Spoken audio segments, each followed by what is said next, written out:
Сегодня в 6:40 утра по городу Ровеньки вооруженные силы Украины ударили ракетой .У. В результате атаки разрушено административное здание и производственные помещения ТП. Повреждено 5 пассажирских автобусов и 6 грузовых автомобилей. Получило повреждение помещение межрайонного регистрационно-экзаменационного отдела МВД ЛНР в городе Ровеньки. По предварительной информации, 2 человека погибли. Разбор завалов и поиски пострадавших продолжаются силами МЧС ЛНР. Вот что оставила после себя лишь одна .У.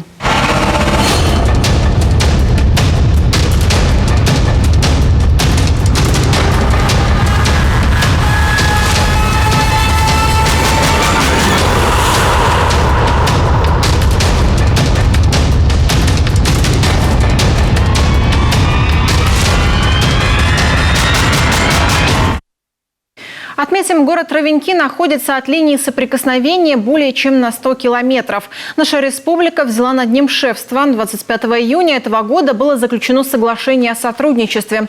Определены и приоритеты на ближайшее время. Это подготовка к зиме объектов ЖКХ, котельных, детских садов, школ, учреждений здравоохранения, а также восстановление дорожной сети.